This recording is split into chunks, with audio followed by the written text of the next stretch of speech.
Liar, liar, pants on fire. Hey guys, it's Andy with Mindset Matters More, and today we're going to talk about truth. What is it? How do you get it? Can you get it? I was piqued by this topic in a book I'm reading that is called The Four Agreements.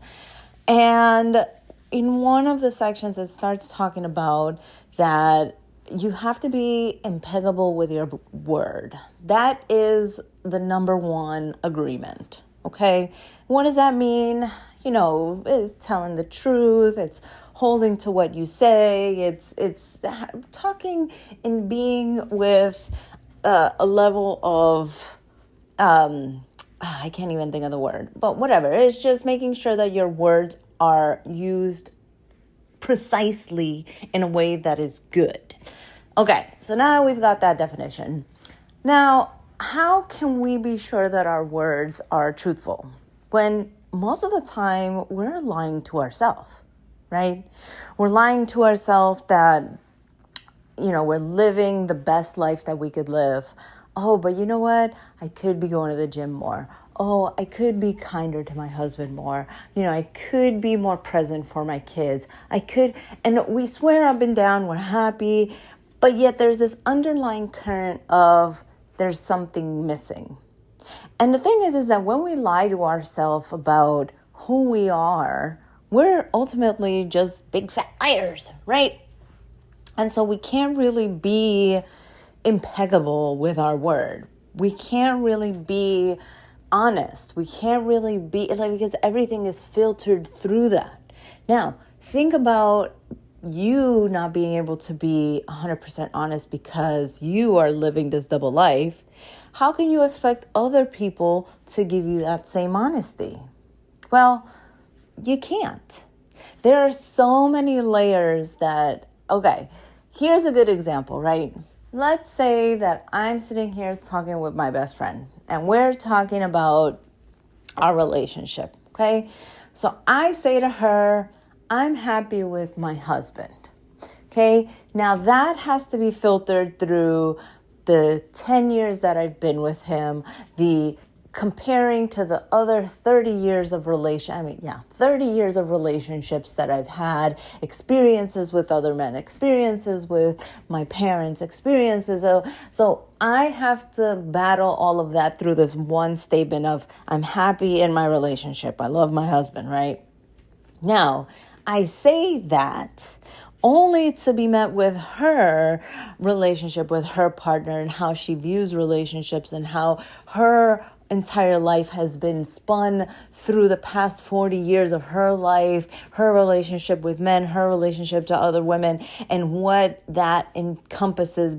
What does it mean to be a boyfriend? What does it mean to be a girlfriend? What does it mean to be a wife? What does it mean to be a husband? And the dynamics of, a parent with children and where we live and how we live and our age. And so she, even though I say, yes, I'm happy with my husband, it filters through all of that shit on my end, but then also has to filter through all that shit on her end too.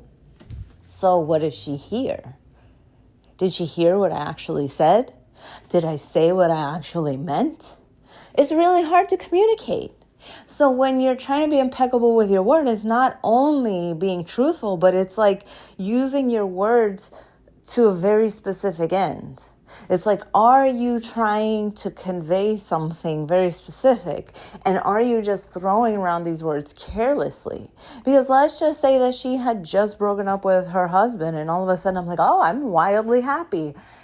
There's a possibility where she's not happy for me. There's a possibility where there's pain in her heart because she just is experiencing loss with her relationship. And it might be callous of me where I'm just trying to say, oh, I'm happy.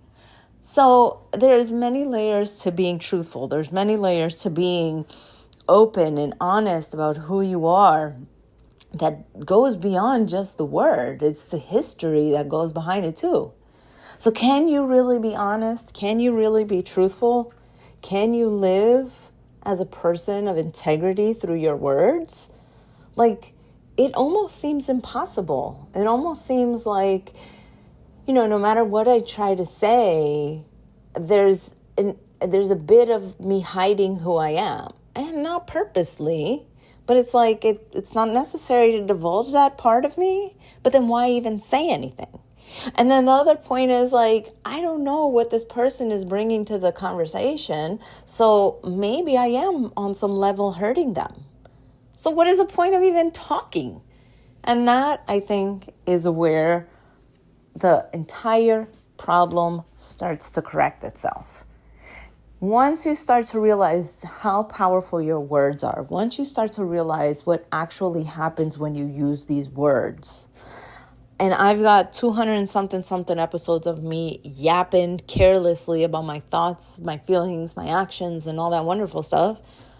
I mean, maybe somebody out there was hurt by some words that I said.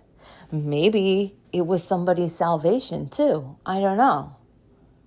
But words can be very potent. Words can be very, very, they can go from healing to abusive. But yet, at what point is it that we need to censor ourselves? Are we supposed to use our words in order to be able to incite a specific reaction? Or are we supposed to use our words stemming from love every single time? And I'm telling you, it's that second part. Anytime that you speak a word, anytime that you say something to someone, it should never be to brag and boast and look at me, look at me. It should come from a place of love. It should come from a place of, I'm sharing this because I love you and I want you to share in this with me. Not from a feeling of superiority, not from a feeling of I know better than you. I mean, and I fail at this shit all the time too. But, after having read that part in the Four Agreements, I'm like, wow, the words are just so potent because, if you know me personally, my feelings get hurt for anything. And yeah, they have the ability to hurt. But I don't want to come from a place of pain and suffering. I don't want to come from a place of hurting and destruction. So I'm going to try to be more careful with my words. And I'm telling you guys that because I need a little bit of accountability, you know what I'm saying? And on top of that, saying it out loud makes it real. Saying it out loud is putting it into the universe because I believe that me telling you guys about this is an act of love, is an act of, hey, I'm holding myself accountable. So what about you? Will you hold yourself accountable with your words? Will you start to notice when they hurt people? Will you start to notice when they come from a place of, being mean rather than a place of love?